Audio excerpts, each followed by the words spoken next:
하나님께서 주신 말씀은 잠언 2장 1절부터 15절까지 말씀입니다. 잠언 2장 1절부터 15절까지 말씀 교독으로 읽고 15절은 함께 읽도록 하겠습니다. 내 아들아, 내가 만일 나의 말을 받으며 나의 계명을 내게 간직하며 내 귀를 지혜에 기울이며 내 마음을 명철에 두며 지식을 불러 구하며 명철을 얻으려고 소리를 높이며 은을 구하는 것 같이 그것을 구하며 감추어진 보배를 찾는 것 같이 그것을 찾으면 여호와 경외하기를 깨달으며 하나님을 알게 되리니 대저 여호와는 지혜를 주시며 지식과 명철을 그 입에서 내심이며 그는 정직한 자를 위하여 완전한 지혜를 예비하시며 행실이 온전한 자에게 방패가 되시나니 대저 그는 정의의 길을 보호하시며 그의 성도들의 길을 보존하려 하심이니라. 그런즉 내가 공의와 정의와 정직 곧 모든 선한 길을 깨달을 것이라. 곧 지혜가 내 마음에 들어가며 지식이 내 영혼을 즐겁게 할 것이요 근신이 너를 지키며 명철이 너를 보호하여 악한 자의 길과 패역을 말하는 자에게서 건져내리라. 이 무리는 정직한 길을 떠나 어두운 길로 행하며 행악하기를 기뻐하며 악인의 패역을 즐거워하나니 함께 읽겠습니다. 그 길은 구부러지고 그 행위는 패역하니라. 아멘. 기도드리겠습니다. 은총의 주님, 새 하루를 시작하게 하시고 이곳에서 예배를 드림으로 시작하게 하시니 더욱 감사드립니다. 밤이 지나 아침이 오는 것처럼 주님, 우리 삶에 주님께서 말씀으로 우리에게 빛을 비추어 주시고 주님의 얼굴빛을 우리에게 비추어 주실 때에 우리가 가야 할 길을 온전히 아는 지혜자가 될 수 있도록 주님 우리와 함께하여 주옵소서. 여호와를 경외하는 마음으로 우리의 인생을 살아갈 때에 주님께서 선하고 올바른 길을 주시며 형통한 길을 주실 줄 믿습니다. 이 말씀대로 살아가는 오늘 하루가 되게 하여 주옵소서. 주님, 우리 가운데 말 못할 사정으로 기도가 필요한 자들이 있습니다. 주님 찾아가 주셔서 위로하여 주시고 그 손을 붙들어 주옵시사 주님께서 그 기도를 들어주시고 그와 그 모든 가족에게 주님께서 평안을 베풀어 주옵소서. 거룩하신 예수님의 이름으로 기도드립니다. 아멘. 네. 잠언 2장 1절부터 15절까지 말씀입니다.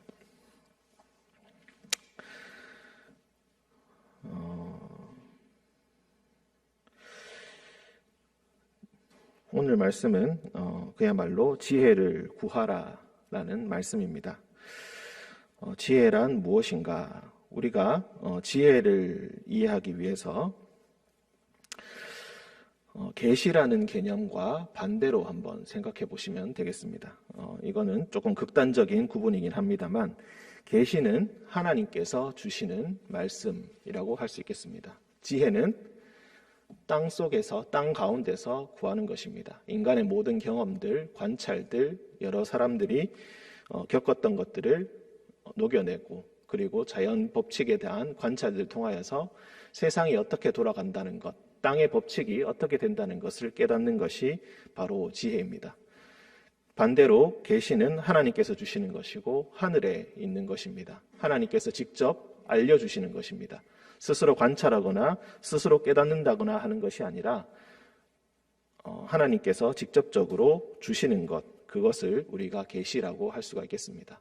그렇다면은 우리는 이 계시와 지혜 사이에서 극단으로도 분류될 수가 있다고 볼 수 있겠습니다. 무신론자들은 하늘의 지혜 같은 것은, 하늘의 계시 같은 것은 존재하지 않는다. 그저 땅의 법칙만이 있을 뿐이고 모두가 그에 예속되어서 살아가는 것뿐이다. 신은 환상에 불과하다라고 주장할 수 있겠습니다. 극단적으로 계시 쪽으로 모든 것이 기울어진다면은 모든 것은 하나님의 뜻이고 하나님의 음성대로 하나님께서 하시는 것이다. 물론 이것이 신앙의 우리가 고백이기도 합니다만은 아주 극단적으로 가서 세상에 있는 모든 지혜를 무시하고 멸시하는 방향으로 갈 수 있겠습니다. 그래서 어떤 이단들은 아파도 병원에 가지 않고 어떤 일을 당할 때 인간의 지식과 지혜를 활용하는 것은 죄악이다라고까지 여기면서 극단적으로 기울어지기도 합니다. 하지만 성경은 이런 극단을 생각하지 않고 여호와를 경외하는 것이 지혜의 근본이고 지식의 근본이라고 가르칩니다. 지식을 열심히 구하라. 지혜를 열심히 구해야 된다. 내 마음을 다하여서 구해야 한다. 4절에 나오는 표현처럼 잠언에서 계속 반복될 표현이겠지만 은을 구하는 것처럼 구하고 감추어진 보배를 찾는 것처럼 지혜를 열심히 찾아야 한다. 하나님을 섬기는 자들도 이런 지혜를 구해야 된다. 이것을 이야기합니다. 욥기 우리가 보시면은 욥기부터 시작해서 시편, 잠언, 전도서, 아가서 이렇게 해서 이것을 보통 시가서 혹은 지혜서라고 부릅니다. 조금 더 엄격히 구분해서 욥기와 잠언과 전도서를 우리가 지혜서로 분류하고 시편 그리고 아가서 그리고 예레미야 애가서 같은 것들을 시가서라고 우리가 분류합니다. 물론 이것이 아주 정확한 것은 아니지만 보통 우리는 지혜서라고 할 때 욥기, 잠언, 전도서를 이야기합니다. 그 중에서 잠언이 가장 기본적이고 전통적이고 보수적인 지혜를 이야기합니다. 하나님의 뜻대로 살아가면 형통하게 된다. 악한 자의 길로 가면은 필연적으로 멸망하게 될 것이다 라는 지혜의 말씀이 바로 잠언에 담겨 있다고 볼 수가 있겠습니다. 이 지혜에서 조금 더 의문을 품고 조금 더 나아가는 것이 바로 욥기. 하나님 뜻대로 완전하게 살아갔던 욥이 고난을 당하게 되었다. 왜 그는 고난을 당하게 되었는가? 하나님의 뜻은 어디에 있는가? 이것을 찾는 것이 욥기이고 전도서처럼 세상에 있는 모든 것들이 다 헛되다라고 하는 그러므로 여호와를 경외해야 된다라는 또 새로운 식의 지혜를 전도서에서 이야기합니다. 이런 관점에서 잠언을 보시면 되겠습니다. 잠언에서 지혜는 종종 여성화되어서 이야기합니다. 우리가 앞서 읽었지만 1장 20절에서 33절까지는 지혜가 길거리에서 사람들을 부른다라고 표현합니다. 지혜가 여성으로 표현되는 것은 그 언어 자체가, 그 단어 자체가 여성형 명사이기 때문에 그렇습니다. 그래서 지혜를 얻는다라는 것은 지혜를 얻는다는 것은 그야말로 여인을 얻는 것과 비슷하게 언급이 되는데, 그래서 반대로 우리가 오늘 말씀은 하지만 16절, 17절을 보시면은 지혜가 또 너를 음녀에게서 말로 호리는 이방 계집에게서 구원한다라는 말이 나옵니다. 즉 지혜의 여인과 그리고 음녀 이 둘을 서로 대비시키면서 너는 어느 쪽을 선택할 것인가 그것을 이야기합니다. 이렇게 지혜를 여성화시켜서 끊임없이 앞으로 잠언에서도 계속해서 되풀이되면서 표현하고 있습니다. 자, 그래서 앞서 말씀드린 바와 같이 잠언에서 이야기하는 지혜라는 것은 어떤 것인가? 아주 간단하게 이야기하자면은 인생에는 두 가지 길이 있습니다. 선한 길과 악한 길, 정의로운 길과 정의롭지 못한 길, 그리고 공의의 길, 그리고 정의의 길, 정직의 길이 있고, 그리고 악한 길이 있게 됩니다. 지혜라는 것은 악한 길을 우선적으로 피하는 것입니다. 구체적으로 아주 선한 길을, 좋은 길을 어떻게 하면 갈 수 있을 것인가, 거기에 초점 맞추기보다는 악한 길을 어떻게 피할 것인가에 우선적으로 초점이 맞추어지고 그 후에 어떻게 하면 지혜로운 길을 우리가 선택하면서 살아갈 수 있게 될 것인가, 그것을 이야기합니다. 우리가 오늘 읽은 이 2장 1절부터 15절까지, 더 길게는 22절까지 나오는 이 말씀이 일단은 악한 길을 어떻게 피할 것인가, 악한 길은 피해야 한다. 그렇기 때문에 너희는 지혜를 힘써 구해야 된다. 이 악한 길을 피하기 위하여서 선한 길을, 지혜를 끊임없이 구해야 할 것인데 그 원칙이 무엇인가, 이런 것들을 이야기하고 있습니다. 2장 1절부터 우리가 오늘 말씀은 15절까지 끊어져 있지만 22절까지가 한 본문이라고 볼 수가 있겠습니다. 1절에서 22절까지 우리가 지혜서나 시가서에서 22절로 끝나는 장들은 전부 다 알파벳 C와 비슷하다고 생각하시면 되겠습니다. 히브리어 알파벳이 22개이기 때문에 그렇습니다. 그래서 보통 알파벳 C라고 하면은 1절이 A로 시작하고 2절이 B로 시작하고 3절이 C로 시작하고 이런 식으로 C를 구성하는 것을 보고 알파벳 C라고 부릅니다.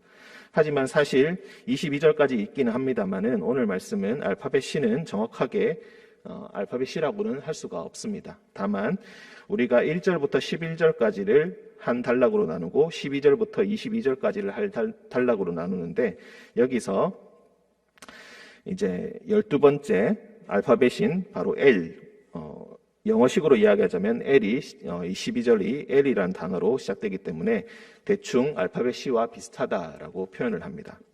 크게 단락을 구분하면 이렇게 됩니다. 443, 443 이렇게 됩니다. 1절부터 4절까지, 5절부터 8절까지, 9절부터 11절까지, 12절에서 15절, 16절에서 19절, 20절에서 22절, 443, 443 이렇게 되어 있습니다. 앞에 먼저 4절을 보시면은 조건문이 나오고 있습니다. 조건문이 계속 반복되는 것을 알 수 있겠습니다. 한 절에 2개씩 네가 나의 말을 받는다면, 나의 계명을 간직한다면, 지혜에 귀를 기울인다면, 마음을 명철에 둔다면, 지식을 불러 구한다면, 명철을 얻으려고 소리를 높인다면, 은을 구하는 것처럼 그것을 구한다면, 감추어진 보배를 찾는 것처럼 그것을 찾는다면, 이렇게 8번 반복한 후에 그렇게 지혜를 구한다면은 네가 궁극적으로 지혜를 구하는 삶을 살다 보면 이렇게 될 것이다. 5절 여호와 경외하기를 깨닫게 될 것이다. 하나님을 알게 될 것이다. 여호와께서 지혜를 주실 것이다. 지식과 명철을 그 입에서 내게 해주실 것이다. 정직한 자를 위하여 완전한 지혜를 예비해 주실 것이다.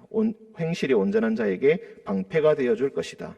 정의의 길을 보호해 주시고 성도들의 길을 보전해 주실 것이다.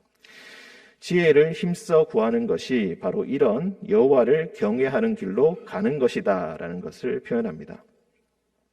그래서 그 결과가 9절부터 11절까지 우선 한 단락으로 크게 나눠진다고 볼 수 있겠습니다. 내가 공의와 정의와 정직 모든 선한 길을 깨닫게 될 것이다. 어떻게 하면은 그 선한 길을 가야 할지 네가 경험적으로 네 몸으로 알게 될 것이다. 지혜가 네 마음에 들어가며 지식이 네 영혼을 즐겁게 할 것이고 그리고 근신이 너를 지키고 명철이 너를 보호하게 될 것이다. 그래서 첫 번째 단락이 이 9절부터 11절까지가 그 결론이라고 볼 수가 있겠습니다. 그리고 12절부터 15절까지는 악한 자들의 길에서 건져내지게 될 것이다. 악한 자의 길, 폐역을 말하는 자에게서 건져내어질 것이고 이 사람들은 정직한 길을 떠나 어두운 길로 가는 사람들이다. 이 사람들은 악한 길을 행하는 자들이다 라는 강조가 15절까지 반복됩니다. 그리고 16절부터 19절까지는 음녀에게서 건짐을 받게 될 것이다. 그리고 20절부터 22절까지는 또 여호와의 심판이 마지막에 있게 될 것인데 정직한 자는 땅에 거하게 될 것이고 악인은 땅에서 끊어지게 될 것이다. 이 2장 1절부터 22절까지가 사실 잠언서 전체에서 반복되는 일종의 강령이라고 보시면 되겠습니다. 계속해서 반복되어서 되풀이 되어질 그 말씀이고 전체에 대한 개요라고 우리가 볼 수가 있겠습니다. 우리가 먼저 가장 애써야 할 것은 지혜를 힘써 구하는 것이다. 세상의 지식과 학문을 멸시하는 것이 아니라 그 가운데서 그 모든 것을 활용하면서 하나님께서 그 모든 숨결로 간섭하여 주시고 모든 것에 불어넣어 주셨음을 믿고 지혜를 힘써 구하다 보면은 결국 여호와를 경외하는 그 지혜에 이르게 될 것이고 선한 길을 간다는 것이 어떤 길이 될 것인지 결국 깨닫게 될 것이다. 세상의 모든 사람들도 전부 다 지혜를 추구합니다. 모두가 번영을 원하고 모두가 선한 길 가기를 원하며 모두가 성공한 삶을 살아가기를 원합니다. 남들보다 더 윤택한 삶을 살기를 원하고 세상의 이치대로 올바로 살기를 원합니다.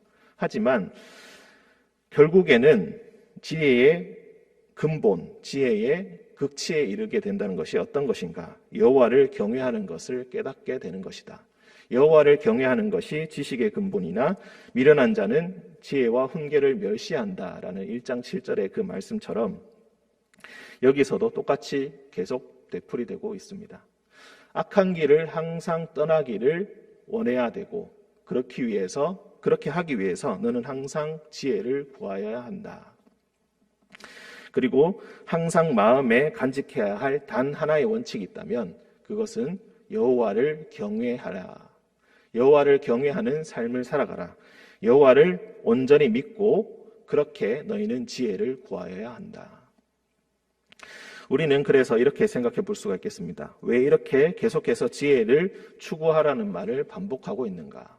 우리는 이미 충분히 지혜를 가지고 있고 지혜를 구하고 있지 않은가? 하지만 우리는 어느 정도 지식이 생기고 어느 정도 지혜가 생기면은 더 이상 하나님께 구하지 않습니다. 어느 정도 나의 지식과 나의 철학이 완성되었다고 믿고 거기서 더 이상 의문을 품지 않고 거기서 하나님께 더욱더 구하지는 않습니다. 여호와께 매일매일 나아가서 오늘 내가 어떻게 살아가야 할지 잘 묻지 않습니다. 그냥 내가 살던 대로 살고 여호와를 경외한다고 마음속으로 다짐만 하고 있는 것입니다.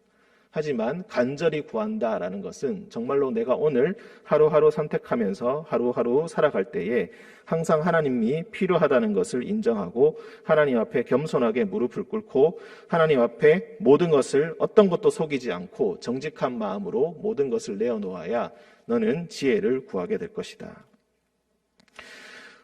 은을 구하는 것처럼 감추어진 보배를 찾는 것처럼 간절한 마음으로 가장 강렬히 그것을 원하면서 그것을 구해야 할 것이다. 그렇다면은 여호와께서 그에게 지혜를 주실 것이다. 여호와께서 지식과 명철을 그에게 반드시 베풀어 주실 것이다. 하나님을 믿는 것, 여호와를 경외하는 것이 바로 지식의 가장 근본이다. 그렇게 한다면은 너희는 악한 길에서 벗어나고 여호와께서 주시는 번영과 성공의 길을 반드시 가게 될 것이다. 이 말씀처럼 오늘 하루 여호와 앞에서 간절히 지혜를 구하시면서 여호와를 경외하는 삶을 살아가시는 우리 모든 성도님들 되시기를 간절히 축원드립니다. 함께 기도하겠습니다. 사랑과 은총이 충만하신 주님, 지혜를 힘써 구하라고 하셨습니다. 주님, 우리는 지혜가 충분하다 여기고 단지 그 지혜대로 살아가지 못한다고 생각할 뿐입니다. 주님, 우리가 지키지 못한 지혜 그리고 우리가 행하지 못하는 지혜는 결국 우리의 지혜가 아님을 다시 한번 고백하며 우리는 지혜대로 살아갈 수 없는 그런 존재인 것도 역시 고백합니다. 주님, 겸손한 마음으로 주님께 지혜를 구하며 주님 앞에 엎드리오니 여호와를 경외하는 마음을 품은 모든 자들에게 주님께서 지혜를 허락하여 주옵소서. 인생을 살아가는 지혜를 주님께서 허락하실 때에 진정 주님께서 주시는 성공과 번영의 길로 가는 우리 모든 성도님들 되게 하여 주옵소서. 거룩하신 예수님의 이름으로 기도드립니다. 아멘.